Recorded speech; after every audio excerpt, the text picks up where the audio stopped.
Olá, sejam todos muito bem-vindos ao 7º episódio do Conecta Unimogi, nosso podcast que trata de assuntos importantes, conecta pessoas, ideias e conhecimentos.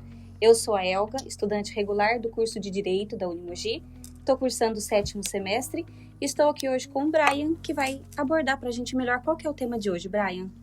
Olá, tudo bem? Hoje a gente está aqui para falar de um assunto muito importante, que é um tema que gera muitas dúvidas, que seria sobre a OAB, a Jovem Advocacia e as carreiras jurídicas que temos. E para falar sobre um pouco desse assunto, temos hoje a presença ilustre do Dr.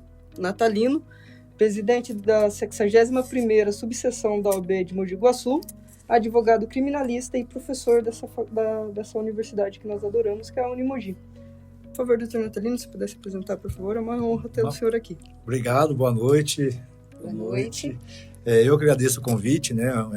Agradeço demais a oportunidade de poder bater um papo, né? Todos aí no podcast Conecta Unimogi. Espero, de alguma forma, esclarecer algumas dúvidas, dar alguns conselhos, que for possível, estaremos aí abertos ao nosso bate-papo. Ok, então para a gente começar, vamos falar um pouquinho sobre a sua trajetória. Qual foi, assim, o seu maior motivador para decidir pela advocacia criminal, professor? Bom, meu maior motivador foi um advogado aqui de Mogi Guaçu, que infelizmente já nos deixou. Eu, quando estava trabalhando, ele falou, faz faculdade de Direito, né?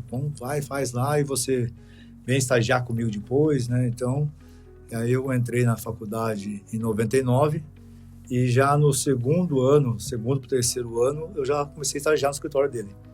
Então, aí chama Dr. Luiz Eugênio Pereira, era um nome de referência aqui em Mogi Guaçu, inclusive na área criminal, né? Um dos maiores criminalistas aqui da cidade, da região. E aí, a partir do segundo ano de faculdade, praticamente, eu já estagiava no escritório dele. Então, eu tive esse privilégio, digamos assim, né, de estar estagiando com uma pessoa que era de um alto gabarito profissional na área criminal. E aí, depois que eu me formei, logicamente, já continuei no escritório dele, trabalhando com ele. Fiquei 10 anos no escritório dele. Depois, logicamente, a gente cria asas, né? Então, aí fomos galgar voos sozinhos. Aí eu fui para um outro escritório, montei escritório. Hoje tem um escritório com meu sócio, né? Outros advogados trabalham conosco. Perfeito. E qual que foi o seu maior desafio, assim, no início da sua carreira? Então, o maior desafio no início da carreira, o que eu verifico é essa questão mesmo de falta de oportunidade para o jovem advogado de poder estagiar, né, no escritório. Porque é muito difícil, né, você se formar, ter um exame da ordem, né, que é difícil, e aí passar no exame da ordem, pegar a carteira como advogado, e aí? O que eu vou fazer? Onde eu começo? Então, a vantagem que eu tive nesse caso foi já ter um escritório que abriu as portas para começar a estagiar. Logicamente, toda a carreira, todo o começo é difícil, né? Então, a pessoa que ia no escritório não ia procurar lá o Dr. Natalino, ia procurar o Dr. Luiz Eugênio, outro advogado que trabalhava no escritório. Então, você tem que começar a fazer seu nome, fazer as defesas, né? E eu até falo para os jovens advogados, né, que recebem a carteira na OAB, uma das maneiras de poder aí se destacar no meio jurídico, no começo de carreira principalmente, né, para ficar um pouco mais conhecido, é o convênio aí da OAB com a Defensoria Pública, né, que é o advogado ativo, né? Então, faz a inscrição lá para poder ser advogado ativo, e aí sim, fazendo um bom trabalho, né, nesses processos que nomeados, né, que são nomeados para trabalhar, a pessoa que ele está defendendo aquele processo, ele faz um bom trabalho, um bom atendimento, um bom serviço, essa pessoa vai no boca a boca, vai acabar de, aquele advogado lá é bom, ele trabalhou para mim, pela OAB, eles falam até pela OAB, né? Mas na verdade é defensor dativo. Então, a partir desse momento, você começa a fazer o seu nome, porque é difícil no começo realmente você fazer seu nome. E, logicamente, aí escolher a área depois que você vai querer atuar realmente, né? Certo. E assim, nessa questão, né, de início de carreira que o senhor falou aí, antes mesmo de fazer o exame de ordem, que depois a gente vai chegar nesse assunto, só para complementar essa pergunta, tem muita dificuldade, eu vejo, às vezes, para conseguir estágio, né? Sim. Na nossa situação, por exemplo, é muito difícil. É muito difícil conseguir conciliar, por exemplo, quem trabalha com a necessidade de fazer estágio. Quando você acha um estágio, normalmente, você, hoje em dia, pelo menos assim, falando da situação de alguma das pessoas, né? Que seria, por exemplo, a minha realidade, você não consegue, você depende, às vezes, exclusivamente daquele salário do seu trabalho não teria um tempo para fazer o estágio. Exatamente. Né? Isso é complicado. Infelizmente, você teria que arrumar um escritório que te desse pelo menos aí 1 hora por dia, 2 horinhas por dia, para você poder ir lá praticar e conhecer. Né? Então, hoje, alguns escritórios, né, inclusive com essa facilidade do avanço tecnológico, né, então hoje permite até você trabalhar remotamente da sua casa, faz reuniões via salas virtuais, né? Hoje tem aplicativos, então passa o processo via também e-mail ou esses aplicativos, então só não precisa estar diretamente no escritório, então isso facilitou um pouco mais. Mas, logicamente, o correto, né, e o melhor seria se o estudante tivesse condições, né, de não precisar trabalhar, que, né, hoje não tem seu salário, e trabalhar e fazer o estágio, né, no escritório. A carga horária estagiária são 6 horas diárias, né, então aí sim seria mais efetivo. Mas é difícil, realmente, para quem depende do trabalho e conseguir um estágio, é mais difícil ainda. Por isso que eu sempre enfatizei, já falei até com a coordenadora aqui, estamos aguardando aí ver se nós conseguimos montar um núcleo de estágio aqui na faculdade. Nossa, seria excelente. Isso já até com o apoio da OAB, né, já falei com a Tati, e falei assim, olha, eu precisar da OAB para a gente montar esse núcleo de estágio na faculdade, mas aí depende, né, da faculdade, diretoria, porque tem gasto, tem que montar sala, vai ter que atender a população, né, então ajudaria inclusive até nas questões de algumas ações em que a OAB no advogado ativo não pode fazer, porque tem uma regra, né, que então temos que seguir da Defensoria Pública. Então, tem algumas ações que há impedimentos de poder fazer pela Defensoria Pública, né, se é particular. E aí, então, nesses casos, o núcleo de estágio na faculdade atenderia essa demanda. Além de o estudante poder já fazer um estágio na própria faculdade, supervisionado com um advogado, né, que vai montar as ações, então são ações contra medicamentos, que é de obrigação de fazer, medicamentos, remédios, internações compulsórias, alguns outros, então seria excelente, né? Montar, eu entendo que seria primordial para a faculdade de Direito ter um núcleo de estágio na faculdade. Eu entendo também. Concordo eu também. com certeza ia aderir ao projeto. Você ajuda muito. Que, às vezes a gente até acha um estágio. O problema é que a remuneração do estágio não ajuda, aí você tem que abrir mão de algumas coisas, né?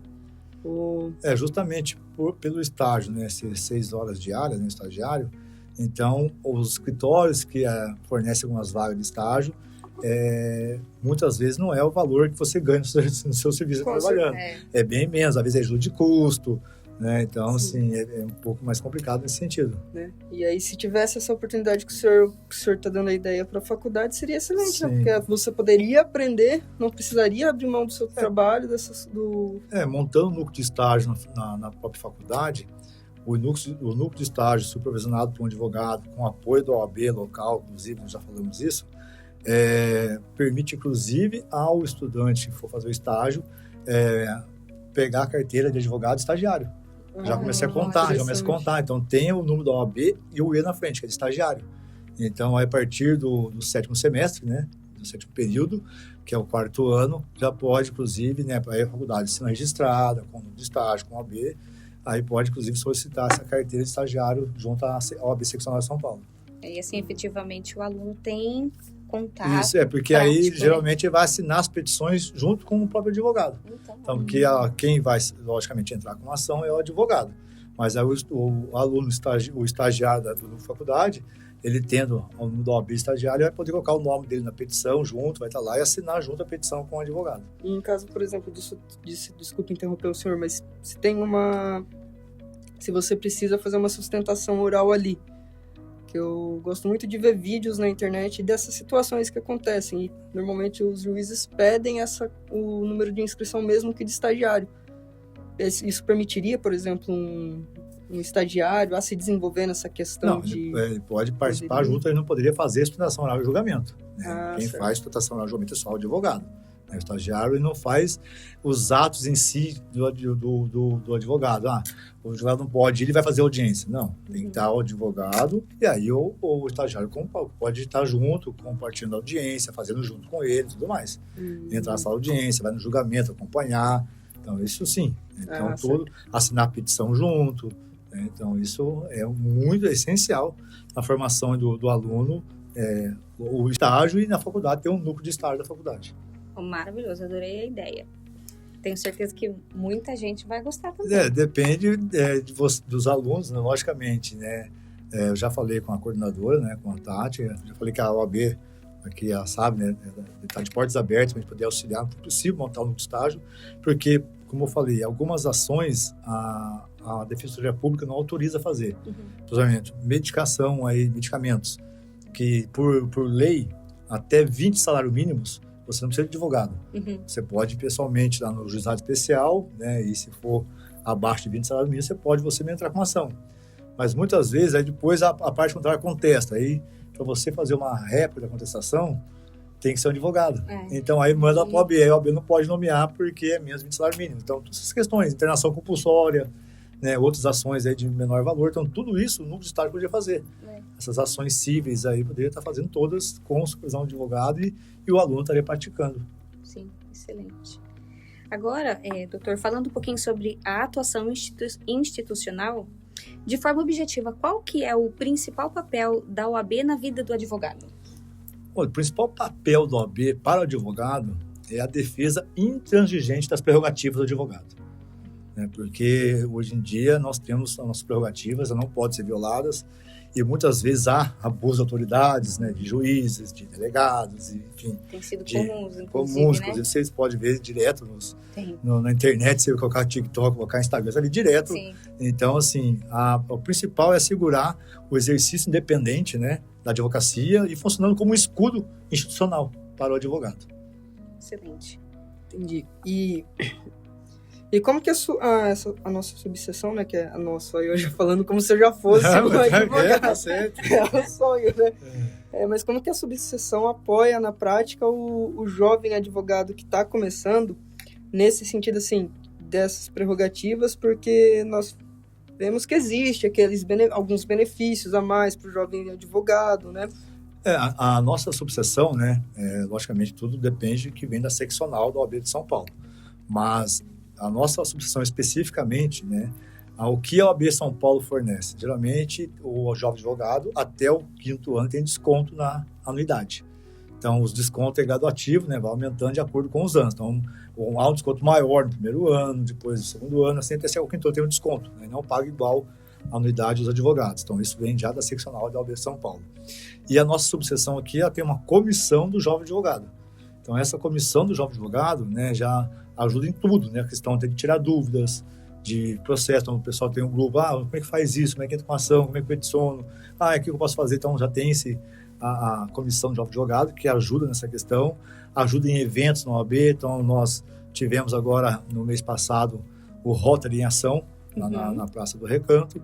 E aí, a comissão do jovem advogado foi lá para tirar dúvida da população, né? Essas dúvidas jurídicas, a comissão de jovem advogado estava presente. Então, além de que também a gente tem feito algumas mentorias lá no OAB para o jovem advogado. Nós tivemos já uma mentoria de direito de família, né, que foi ministrada pela doutora Mariana, que foi muito interessante, teve mais de 20, acho que uns 15, 20 advogados. E no mês passado também fizemos a primeira mentoria da área criminal, que era flagrante e audiência de custódia. Então foram bastante advogados, jovens advogados, para aprender na prática em si, o dia a dia, né? Porque na teoria é uma coisa, a prática é outra. Né? Então a gente sempre fala, você tem que saber a teoria, mas você também tem que ter ali a prática do dia a dia, a vivência, né? Para saber algumas situações nos estados que pode acontecer. Então nós temos essas mentorias também, além de cursos e palestras. Então, assim, cursos que a OAB promove, geralmente 4 cursos por ano, geralmente a nossa subseção promove, e esses cursos também dá desconto para o jovem advogado e tem a anuidade de volta. Então, a anuidade que você paga, ela reverte em crédito, e você pode usar esses créditos para bater nos cursos. Então, vamos supor, ele pagou a anuidade lá do ano, né, você deu uns 600, 700 reais, não lembro o desconto que tem, né, do primeiro até o 5º ano. É um curso que custa 200 reais. Ele tem o crédito lá, ele pode abater e faz o curso de graça, né, pela anuidade de volta. Então, tem bastante palestras também, a gente fala bastante palestras lá na subseção, tudo visando dar o maior apoio possível e necessário ao jovem advogado.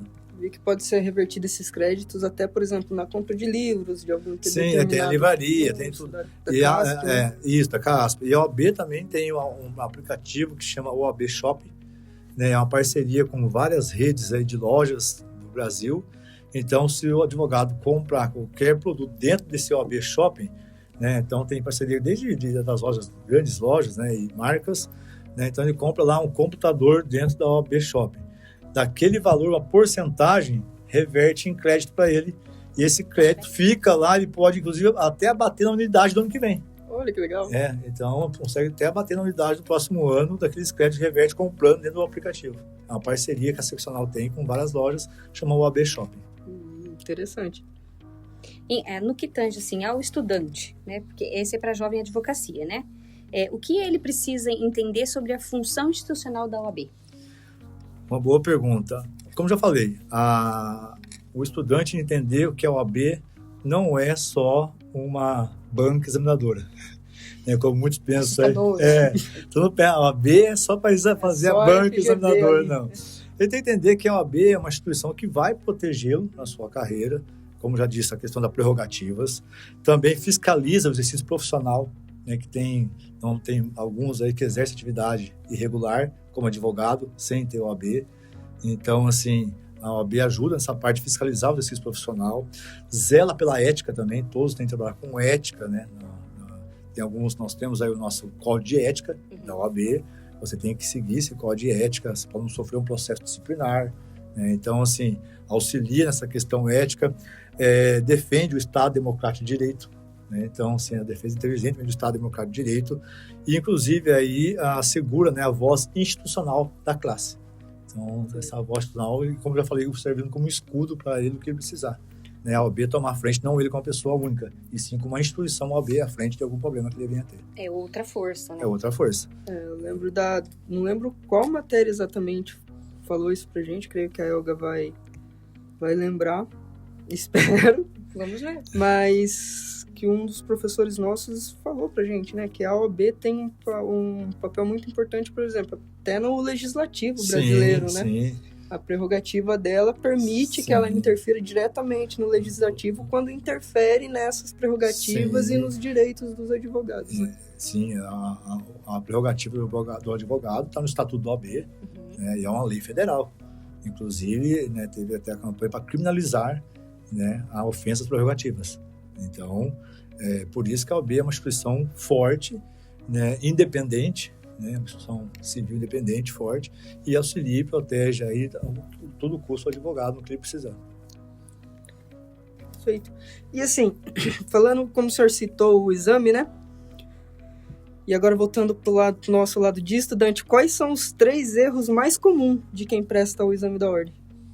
3 erros mais comuns? Não exatamente os 3, mas os erros mais comuns, assim, de quem vai prestar o exame. Primeiro, né, ele tem que ter um objetivo. Né? Eu entendo que o aluno vai prestar exame da OAB, ele tem que ter um objetivo. E aí, não falo como erro, mas encarar esse exame como uma oportunidade de vida dele. Porque não adianta você fazer 5 anos de faculdade e não conseguir passar no OAB. Sim. O que vai adiantar? Nada. Se você tem intenção, logicamente, de seguir alguma carreira jurídica, né, como advogado, como sei lá, concurso para delegados, para promotor, juiz, vários outros, né, concursos aí que exigem aí ser bacharel em direito, e a maioria desses concursos exige também a prática na sua advocacia. Então, geralmente, hoje, são 3 anos de prática. Você tem que comprovar que você teve 3 anos de prática de advocacia, para concurso com o Ministério Público, o juiz, o delegado, tudo mais. Então, eu acho que o estudante tem que ter em mente, né, esse papel, essa prova da OAB, como um desafio da vida dele, que é a carreira dele futura. Então, vai privar ele de várias mordomias. Por exemplo, não vai conseguir estar todo o final de semana em festa, vai ter que estudar, tem que privar a sua liberdade e, sim, manter um estudo, regularizar um estudo. Né? A primeira fase aí, que são as questões objetivas, então, e depois a segunda fase, que é a questão dissertativa, né? Que é a peça. Então, ele tem que focar no que ele realmente quer. Começa a partir de o que ele realmente quer. Não quero passar, então vou privar aí, abrir mão da minha liberdade de algumas coisas para me focar nos estudos e aí sim tentar passar no exame da OAB. Porque se ele no primeiro repete, depois tenta no repete, depois a partir do terceiro ele cria daí acho que resistência, né? E aí fica nervosismo, né, atrapalha muito. Então o nervosismo é a principal causa aí das pessoas errar, às vezes na hora de passar no cartão passa errado. Então e uma questão faz diferença. E o que pesa mais? Assim, o que é mais determinante? Conhecimento técnico ou estratégia de prova? Olha, eu entendo que são os dois. Os dois. Porque, logicamente, na primeira fase, como são questões objetivas, né, então ele pode começar ali para a matéria que ele tem mais facilidade. Porque nem todos, até, logicamente, quando a gente se forma depois, ainda mais, né? Você escolhe uma carreira, uma área para seguir, você nem lembra mais de outras áreas do direito. Naquela, né? Está naquela. Mas o estudante, como tem que ter conhecimento de todas as matérias, aqui cai no exame da ordem, eu sempre falo, começa pela que você tem mais facilidade, que você gosta mais. Para você sentir confiança, né? Uhum. Então, isso aqui eu sei, tem certeza que aí tem certeza. Então, você vai para aquelas matérias que você já tem mais facilidade, mais conhecimento, depois vai para outras matérias. Isso na questão, na prova objetiva. Já na prova dissertativa, aí depende da área que ele vai decidir, né? Se é área tributária, civil, criminal, né? Então, aí, geralmente, tem as questões e tem a peça processual. Uhum. Então, qual vale mais? A peça. Então, quando eu fiz meu exame de ordem, eu foquei primeiro na peça. Então, eu descobri qual peça que era, aí depois qual o fundamento jurídico, desenvolvi a peça, e aí eu fui para as questões. Então, se não der tempo de fazer as 4 questões, mas fazer 2 ou 3, não tá bom. O que importa é que você tenha uma peça bem feita, bem redigida, né? Do que você perde tempo nas questões e depois vai fazer a peça, não dá tempo de terminar a peça. O que já é uma estratégia. Então eu na estratégia eu sempre vou só, primeiro faz a peça. Sim. Que é o que vale mais pontos. Uhum. E depois vai para as questões, para poder responder com mais tranquilidade. Se der tempo de responder 1, 2 ou 3, não deu tempo de fazer as 4. A sua peça estiver perfeita, bonita, tranquilo. Pontuou, garantiu uma boa quantidade de pontos ali, né? Sim. É. E assim, o senhor acredita que o exame de ordem, ele consegue realmente cumprir o seu papel de qualificar, de certificar que aquele advogado, aquele que está prestando a prova, está qualificado minimamente para exercer a profissão? Então, o exame da OAB é um exame difícil, é um exame bem difícil. Tem pessoal dentro que o índice de reprovação é maior que de aprovação, né? Então, assim, você vê que é um que ele tenta ao máximo, sim, qualificar aí o profissional, né? Na verdade, depois que se passa no exame da ordem, quem vai acabar se qualificando é o próprio advogado. Uhum. Mas eu entendo que ele é essencial, porque imagina se não tivesse o exame da OAB. Não tem exame da OAB. Então, a pessoa termina a faculdade, pode ter levado a faculdade nas coxas, os 5 anos de faculdade, depois vai advogar e você está mexendo com muitos bens sagrados da pessoa. Desde a sua liberdade, um dos maiores bens sagrados, vida, financeiramente, né? Então, assim, é muito complicado. Então, eu acho que o exame da OAB ele é essencial e primordial para isso.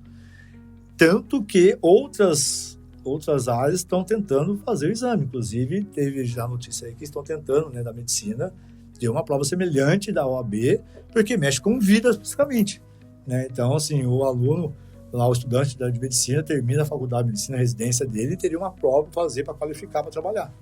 Então, tanto que outras áreas estão querendo já aplicar um exame semelhante da OAB. Porque nesse caso eu concordo totalmente, porque, em toda a área que se vai hoje, sempre tem o bom e o mal, né? Não dá para generalizar. E não quer dizer também que aquele advogado passou no exame e você vai lá, ele é um bom advogado. Às vezes ele estudou aquilo para passar no exame. Mas depois, ele tem que se qualificar. Se ele não se qualificar para trabalhar, o mercado, né, vai engolir. E outra, acho que vamos até conversar isso mais adiante, a questão aí do jovem advogado no início de carreira, né? Tem que se especializar, fazer seu nome, porque senão o mercado engole. Perfeito. Sobre o mercado mesmo, né?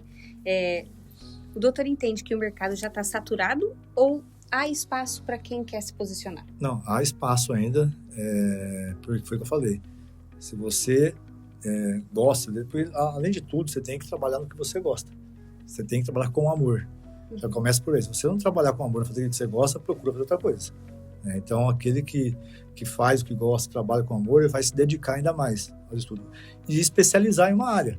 Então, não adianta, lógico, no começo, que é difícil, vai ter que fazer tudo. Né? Você tem que aparecer, no começo vai aparecer, fazer civil, fazer criminal, fazer trabalhista. Então, você vai acabando fazendo uma abrangência maior.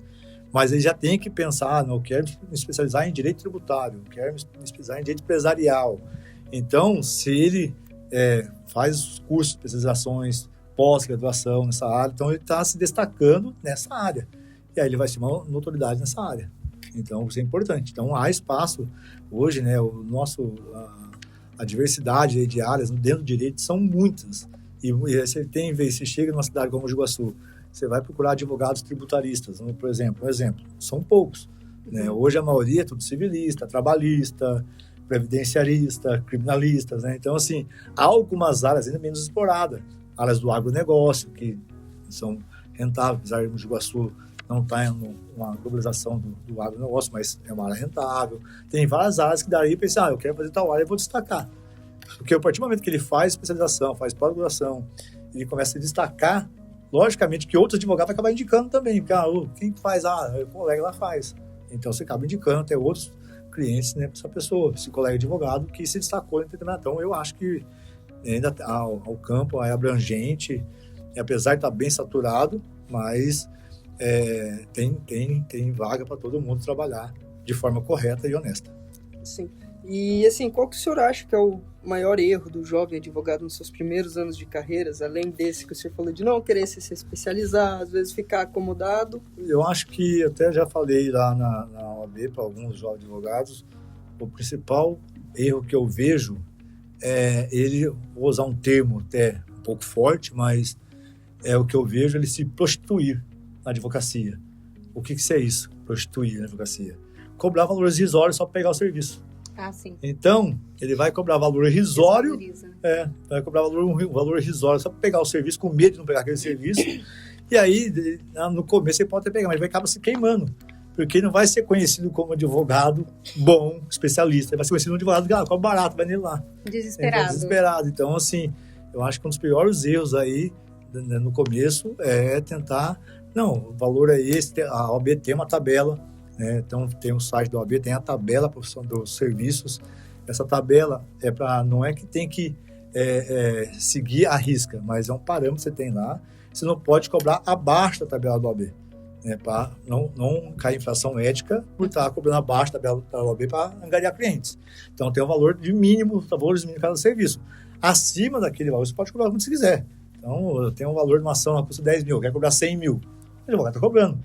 É a notoriedade dele, a especialidade dele, o empenho dele, então tranquilo. Então, tem essa tabela do AB, mas a pessoa não tem condições. Parcela, hoje tudo parcela, hoje tem cartão de crédito, facilita, tem tudo, vai parcela em 10, 20, 30 parcelas, não tem problema. Vai estar cobrando o valor que a OAB sugere ali, que é o valor mínimo para o trabalho. Então, isso é importante. E um advogado também pode, eu acredito hoje, supondo, né, que ter sua maquininha de cartão dentro do seu escritório ali, ou uma que vincule pessoalmente, sabe? Porque ele não é um PJ realmente. Né?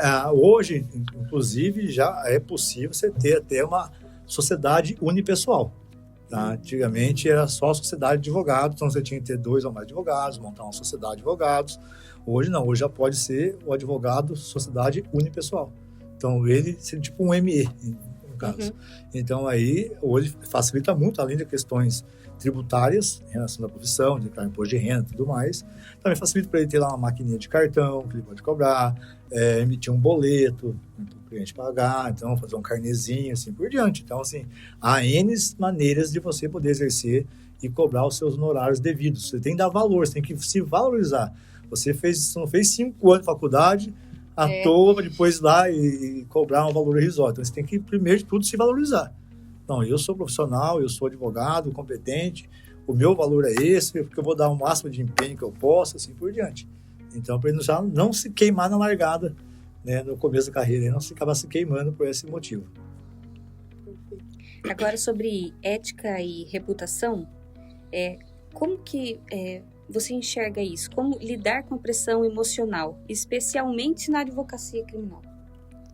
Olha, na advocacia criminal, eu falo que é uma das áreas do direito, assim, não é porque eu sou criminalista, mas mais estressante que tem. O estresse é muito grande. Por quê? Como eu falei, um dos maiores bens do ser humano é a liberdade.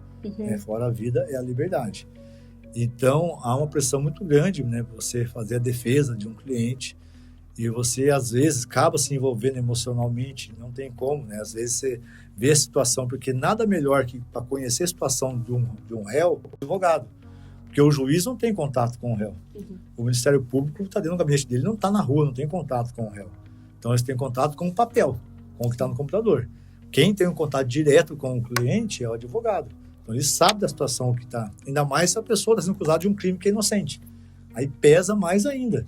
Então, você sabia que aquela pessoa é inocente e a mão pesada do Estado, né, acusando ele de um crime que ele não cometeu, por falhas de investigação, por falhas processuais, e isso ocorre muito, né? Não são raros, são vários casos aí que por um erro de investigação a pessoa está sendo acusada indevidamente por um crime. Então, a responsabilidade é grande e a carga emocional também é grande. Então, por isso, você, além de não poder tentar se envolver, você acaba um pouquinho, você acaba se envolvendo emocionalmente, não tem como. Né? Mas você tem que separar um pouco essa parte emocional da profissional.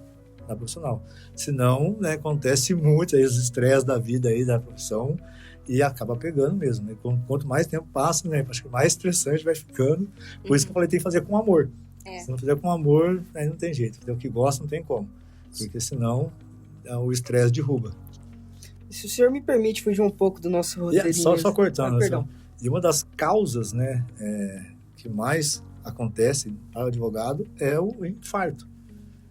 Hoje em dia, muitos advogados, né, infelizmente, acabam perdendo a vida por infarto, porque pressão, estresse, burnout. Então, assim, é complicado. Então, por isso que não é fácil. Não é uma maravilha. A gente não quer estimular ninguém, mas não é um mar de rosas, mas também tem, sim, essa carga por trás aí, né, dessa pressão, esse embalo emocional. Imagino que a pressão psicológica é muito grande, né? Não só na criminalista, principalmente na criminalista, mas, que nem o senhor falou um pouco mais anteriormente, a gente está mexendo, o advogado está mexendo com a vida da pessoa ali, em determinadas áreas. Questão de heranças, né, inventários, tem tudo, questão tributária, a multa, uma empresa que tomou uma multa, então, assim, são várias áreas, toda a pressão existe em todas as áreas.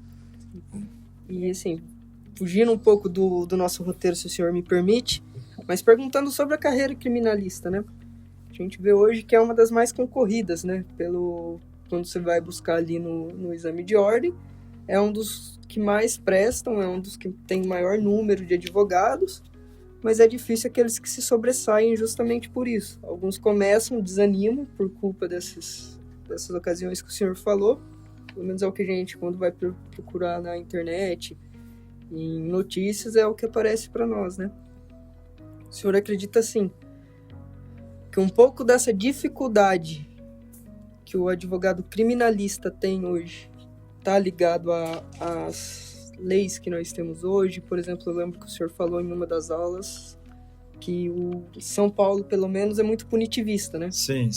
E isso dificulta para o advogado criminalista? Não, dificultar não. Ele vai fazer seu trabalho, né? Vai fazer seu papel. O que eu falei, inclusive, né? A advocacia criminal em si, ela é muito fascinante, né? Que todo mundo na faculdade, né? Então tem a matéria penal, então acaba gostando, que é fascinante. Por quê? Você pega Netflix e cinema, você vê filmes que envolvem julgamentos, que envolvem assassinatos, que envolvem instigação. Você já viu um filme de inventário? Já viu um filme falando lá de... E se tem inventário é porque alguém matou e quer ficar caindo. Então, assim, geralmente até por causa, né, dessa cultura toda, né, de filmes, né, de noticiários, documentários em si, né, acaba instigando mais para a criminal, ser mais fascinante. Então a pessoa acaba gostando mais. Mas a questão de influenciar a questão de leis, não. Logicamente, cada vez mais o que a gente defende, né, todos defendem aí, é uma mudança aí que o nosso Código Penal ele é arcaico. É um Código Penal de 1940, ele é antes da Constituição Federal. Então, assim, isso é uma coisa mais urgente para mudar. Até você vê várias campanhas aí, né, para mudar, ter uma reforma do Código Penal. O Código Civil já teve uma reforma e já vai ter outra. Né? E o Código Penal já continua de lá de 1940. Então, vai tendo que as leis esparsas, né? E aí sim eles vão tentando endurecer as penas e tudo mais para poder dar uma resposta para a sociedade. Mas eu defendo que não é a pena em si, quanto maior que vai acabar a criminalidade. Não é. A criminalidade é a educação. Tem que partir lá de baixo. Falando nisso aí, eu lembro de outra matéria, não lembro se foi o senhor que aplicou pra gente, Mas eu lembro de um professor falar pra nós o seguinte: o Brasil, a lei ela vem de forma punitivista e não coercitiva não educativa. Né? Então, a lei ela visa punir, né? Não tem uma forma educativa. E, só para vocês terem uma ideia, o crime de feminicídio passou a ser autônomo. Uhum. E é um crime que tem uma das maiores penas do Código Penal, chega da até lei, 40, né? De 20 a 40 anos. Então, assim, e mesmo assim, diminuiu o número de feminicídios? Não, aumentou. Aumentou. Então, não adianta você Só endurecer as penas, aumentar. endurecer a pena. Você tem que ter uma parte educativa e começar desde cedo, desde com a criança, né, lá do ensino fundamental, do pré, e explicando igualdade de gênero para as crianças, para ele poder já, quando ele for chegar adulto, né, não cometer aí, achar que ele é o dono da mulher, principalmente no feminicídio, que ele que manda. Né, isso já passou muito tempo, isso já é cargo. Hoje, os direitos são iguais do homem e da mulher. A mulher tem o direito de trabalhar, de fazer o que ela quiser, de estar onde ela quiser, e o homem tem que respeitar os direitos da mulher. Sim. Infelizmente, hoje em dia, aumenta os crimes de feminicídio, violência contra a mulher, e eu entendo mesmo porque faltou uma base na educação. E falta, às vezes, até assim, eu vejo que na escola, principalmente, eu venho da escola pública, né? Venho do ensino público. Falta muito no ensino público, por exemplo, debater esse tipo de tema. Nós não temos não sei como que funciona, por exemplo, numa escola particular, no ensino privado, mas no público eu acredito que tinha que ter pelo menos um pouco de Constituição. Um básico da Constituição para nós termos uma noção. No ensino mesmo, assim, desde o fundamental, já ter uma base jurídica assim, para a criança, para saber lá da Constituição Federal, alguns direitos, garantias fundamentais, tudo mais, né, os direitos do homem, da mulher e tudo mais, teria que ter, concordo que tem. E também algum programa voltado nesse sentido para as crianças, porque a Polícia Militar tem um programa que chama o PROERD, né, que é o programa de resistência às drogas, em que policiais vão às escolas, dão palestras para os alunos, aí, então assim, acaba ajudando, né, já a abrir a mente da criança de que droga não presta, assim, então já ajuda. Então acho que teria nesse caso também de ter uma iniciação jurídica, não sei lá que seja experimental, ou um programa voltado aí à educação das crianças para poder já preparar desde cedo, não chegar depois adulto cometer essas barbaridades, infelizmente, que acaba vendo todo dia nos noticiários de TV. Algumas escolas até têm algum projeto voltado para esse tema que a gente está falando. A escola que a gente foi apresentar ano passado, as nossas atividades extensionistas aqui da faculdade, eles têm uma matéria lá que chama eletiva. Olha. E é eletiva de direito. Olha que legal. E a escola da minha filha também tem. É aqui no município de Mogi Guaçu. Olha que bom, eu não sabia. Então, começa ali no 2º ano do ensino médio. Então, já são, assim, o pessoalzinho que já está formando para ir para o mercado de trabalho. Eu achei super interessante. Então, já nós temos alguma também, iniciativa, né? Nós temos também na OAB, que a OAB vai à escola. Então, aí, inclusive, na comissão do Jovem Advogado, né, que o Dr. Rodolfo está à frente, nós estamos tentando resgatar novamente esse OAB vai à escola para levar os advogados a dar palestras para alunos, explicando da carreira jurídica, explicando como é que faz. Então, assim, muito bom. Essa atividade que a gente fez aqui na escola, aqui na faculdade, é justamente essa, universitários vão à escola. Então, e nós temos lá o projeto, né, da OAB, que a OAB vai à escola já faz tempo, mas vamos tentar resgatar novamente e nas escolas, inicialmente do ensino médio, né, do 2º ou 3º ano, para o advogado lá, recém-formado, mostrar, falar da carreira, falar da dificuldade. Isso é interessante e já ajuda até a minha desenvoltura, né, porque muitas vezes a pessoa não consegue falar em público, tem vergonha. Chega travado. Né? Então, assim, é uma maneira até de forçar, né, o jovem advogado já a ter essa desenvoltura com a população, inclusive com os estudantes. Né? Eu não sei se é pior dar palestra para adolescente ou para adulto. Eu, na minha opinião, já deixei bem claro quando a gente fez essa atividade que ela falou, para adolescente e criança, para mim é pior. Eu sinto que o julgamento é maior do que por um adulto. Mas é bem por aí. Mas é que ainda mais estudante que está ali estudando, então já está vivenciando tudo ali, às vezes está preparando já para vestibular e tudo mais. Então, assim, é interessante essa questão, porque abre até, eu estou pensando em fazer, sei lá, direito. Então, o que tem as carreiras jurídicas? Hoje é um leque enorme de carreiras jurídicas. Né? Hoje não é só advogado, não é só Ministério Público, não é só judiciário, né, juiz. Hoje você tem aí delegado de polícia, auditor fiscal, delegado da Polícia Federal, policial federal, que tudo exige formação em direito. Então, assim, tem vários cursos, abre um leque uma gama de concursos aí que ele pode seguir uma carreira jurídica. Então, isso é muito importante. Se não quiser, logicamente, só advogar. Perfeito. Doutor, para a gente chegar nas nossas fases finais aqui, para não tomar muito tempo do senhor, que eu sei que o senhor tem uma rotina muito corrida, que conselho o senhor daria aos estudantes que ainda estão na graduação? Eu acho que o conselho primordial já definiu o que ele quer. Ele tem que ter em mente o que ele quer ser. Então, assim, às vezes ele está fazendo a faculdade de Direito e chega, né, no 7º período, aí, 8º semestre, 9º semestre, sem saber o que ele quer fazer. Então, acho que o conselho que eu dou é já definir, eu quero ser advogado, eu quero prestar concurso de magistratura, eu quero prestar concurso do Ministério Público, eu quero ser delegado de polícia, eu quero ser policial federal, Então, assim, ele tem que primeiro definir o que ele quer ser. Então, esse é o conselho que eu dou, ele definir a meta dele, o que ele realmente quer exercer ao terminar a faculdade, e aí se empenhar já para esse objetivo dele. Né? Porque se for alguma carreira jurídica que dependa da prática jurídica da OAB, então ele vai ter que comprovar 3 anos como prática como advogado. E aí depois prestar o concurso. Né?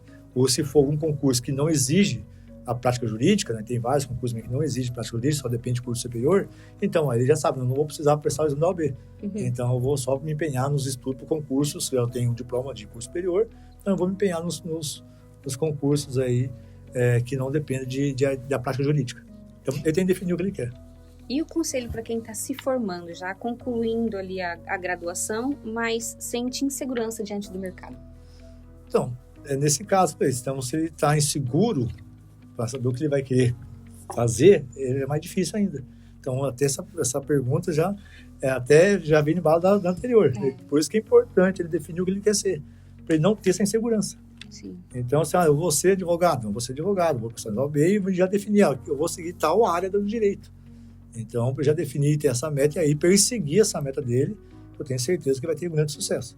Inclusive, eu quero ser na carreira jurídica, eu quero prestar concurso, ser auditor fiscal do INSS, não sei. Então, ele sabe que não vou precisar de prática jurídica, vou precisar disso, então vai estudar. Então, assim, ele tem que definir a meta que ele quer ser. E aí traçar um plano, né? Já traça um plano. Da segurança, sim, né? Ele vai traçar um plano da vida dele que ele quer ser assim que ele terminar a faculdade. E aí ele segue esse plano, essa meta dele, e tem certeza que vai ter grande sucesso. Perfeito. Doutor, agradecemos imensamente pelo senhor compartilhar suas experiências, pela disponibilidade de estar vindo aqui, de sair de um dia corrido, cansativo. Imagina, né? eu que agradeço a oportunidade, né, de estar aqui participando desse podcast no Conecta Unologia, né, esse projeto muito legal, interessante. Então é um prazer, uma honra estar aqui e me coloco à disposição, né, futuramente, algum outro tema que a gente quiser abordar também, a gente pode tentar novamente marcar um outro podcast, aí, uma outra bate-papo de outra área, qualquer outro assunto também, ou do mesmo também, se for possível. Quem sabe a gente não faz até uma visita lá para o senhor, não? Sim, a nossa subseção aqui está de portas abertas, né, para vocês conhecerem, inclusive, até quando o jovem advogado vai, eu até mudei, né, quando eu assumi a presidência do OAB, eu fiz questão de mudar essa questão de quando o advogado recebe a carteira. Hoje eles falam carteirinha, que tem a carteira de brochura e tem a carteirinha. Na verdade, é carteira profissional. Né? Então, na verdade, chegava a carteira dele, e lá a funcionária entregava para ele, depois só marcava a solenidade para entregar a brochura.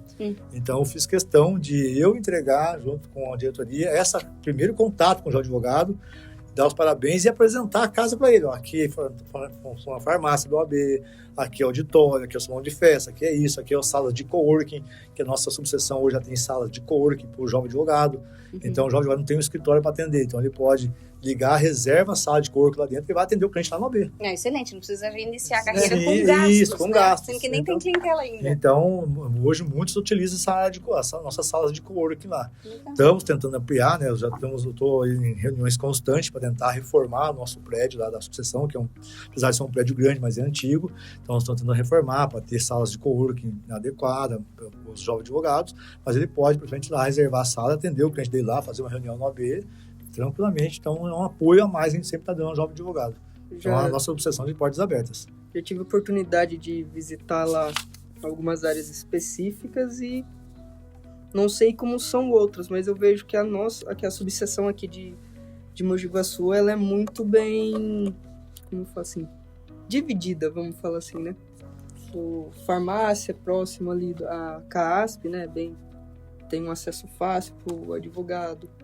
Eu vejo que muitos vão lá, né? A nossa subseção aqui, ela tinha inclusive livrarias também, mas acabou fechando umas medidas que hoje em dia é muito difícil alguém, né? Hoje a facilidade da internet, comprar pela internet é melhor, mais fácil, né? Sim. Do que ir lá buscar o livro. Então, assim, mas nós temos a farmácia da CAASP, né? Que funciona no nosso prédio.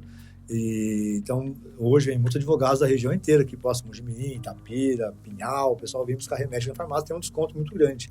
Justamente porque nas outras subseção não tem, possui, não né? tem isso. Temos um auditório grande para as palestras, para os cursos, né? Uhum. Então, assim, a nossa subseção é bem atuante nessa questão de cursos, de palestras, de dar tudo de melhor assim, para o advogado em si aproveitar a nossa subseção. Perfeito. Mais uma vez, agradecemos imensamente, doutor, pelo tempo que o senhor disponibilizou para a gente. Foi uma conversa que explicou muita coisa para a gente, enriqueceu a gente de maneira ampla. E para quem nos acompanha, eu acredito que também enriqueceu de certa forma e explicou muita coisa para nós, né? Queria agradecer a todo mundo, a Elga que se disponibilizou e vinha ajudar a gente hoje com essa entrevista. Foi um prazer. Mais uma vez o senhor, a equipe que está filmando, e nos vemos nos próximos episódios. Muito obrigado, foi um prazer. E até a próxima. Até a próxima.